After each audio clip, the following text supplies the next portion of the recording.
Saya akan membuatkan teman-teman tuntunan membuat skripsi dari awal sampai akhir. Dari awal, dari proses bagaimana pemilihan judul agar mudah dikerjakan, sampai akhir-akhir, sampai lampiran kalau perlu ya.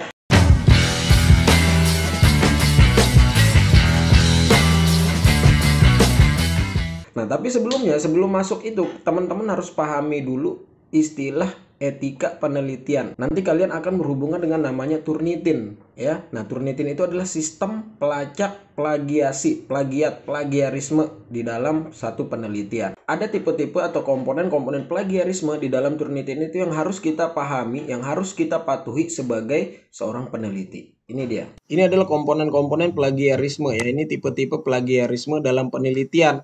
Ini langsung dari Turnitin nih. Saya download dari websitenya Turnitin. Ya. Oke, ada 10 konsep. Nah, ini yang akan kita bahas. Kalian harus kenal dulu dengan ini. Jadi harus paham dulu terkait etika penelitian yang ada di dalam Turnitin. Yang pertama adalah sumber sekunder atau sitasi tidak akurat. Kita lihat nih apa katanya. Plagiarisme sumber sekunder terjadi ketika seorang peneliti menggunakan sumber sekunder seperti sebuah studi meta tapi hanya mengutip sumber-sumber primer yang ada di dalam sumber sekunder. Maksudnya di sini kalau kita mengutip dari jurnal orang, jadi nama penulis jurnal itu juga harus kita cantumkan. Walaupun kita mengutip buku yang ada di dalam tulisan orang, nah nama penulis jurnalnya harus kita cantumkan juga. Seperti contohnya seperti ini. Lalu yang kedua, sumber tidak valid. Nah, apa katanya? Atribusi sumber tidak valid terjadi ketika peneliti merujuk pada sumber yang tidak tepat atau tidak ada.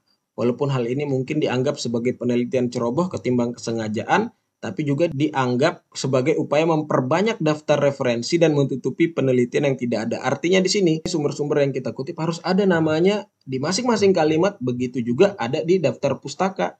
Jadi sinkron, nama yang ada di dalam penelitian kita ada juga namanya di daftar pustaka. Jangan tidak ada ya, banyak nih kasus yang seperti ini. Lalu duplikasi yang ketiga. Nah, duplikasi terjadi ketika seorang peneliti menggunakan kembali karya dan studi sebelumnya tanpa atribusi. Etika dari ini sangat sering diperdebatkan, sering bergantung pada konten yang baru. Maksudnya di sini kalau kalian menggunakan jurnal acuan, paling tidak kalian rubah salah satu variabel, rubah objeknya atau rubah metode-metode maupun teknik-teknik dan teori-teori yang digunakan. Jadi jangan blok gitu ya. Oke. Lalu yang keempat, parafrase. Nah, parafrase ini kan seperti yang kita ketahui adalah mengambil tulisan seseorang dan mengubah kata-katanya, namun tidak mengganti atau tidak menghilangkan arti sesungguhnya. Nah, kenapa parafrase masuk dalam plagiarisme? Artinya kalau kita mengcopy, kita memparafrase suatu kutipan, ya harus disertakan juga dengan sumber kutipannya. Jadi jangan lupa kalau kita copy paste harus ada nama penulisnya, sumbernya. Kita copy paste boleh. Copy paste mah bebas, asal ada nama penulisnya atau ada nama sumber kutipannya. Lalu penelitian yang repetitif nomor 5 dikatakan adalah mengulang data atau teks dari studi serupa dengan metode serupa dalam studi baru tanpa atribusi yang tepat. Hal ini sering terjadi ketika studi pada topik terkait berulang dengan hasil yang sama tapi penelitian sebelumnya tidak dikutip dengan benar. Nah, ini maksudnya adalah plagiarisme karya sendiri. Kalau kita sudah pernah meneliti satu topik, jangan meneliti hal yang sama lagi ya. Ini untuk dosen kali. Lalu replikasi. Nah, replikasi ini apa? Penyerahan makalah ke banyak penerbit. Artinya kalau kita mempublish jurnal, jangan satu jurnal kita publish ke beberapa tempat portal jurnal, jadi satu aja.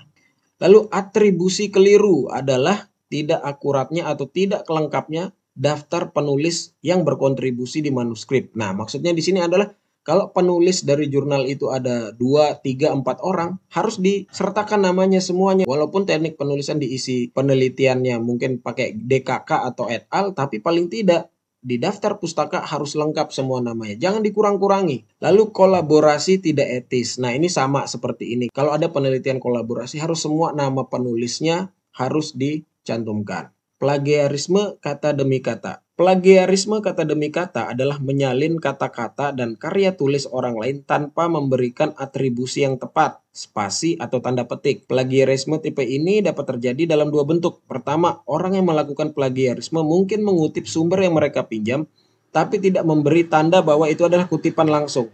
Ya, nah contohnya maksudnya adalah kalau kita mengutip langsung dari buku, jangan diparafrase, jangan dirubah, tapi tinggal dimasukkan setelah tahunnya dimasukkan halaman bukunya atau halaman jurnalnya. Lalu yang kedua, tidak ada atribusi sama sekali. Nah, maksudnya di sini tidak ada nama penulisnya. Kalau pengutip langsung tidak menggunakan tanda petik misalnya gitu ya. Oke, yang terakhir adalah plagiarisme secara keseluruhan. Nah, ini artinya kita mengakui skripsi orang atau penelitian orang sebagai skripsi kita tanpa kita rubah sedikit pun. Inti dari komponen-komponen itu adalah sebenarnya etika penelitian ya. Sebenarnya copy paste, kita mengutip, bebas itu sebenarnya. Tapi intinya adalah etika penelitian.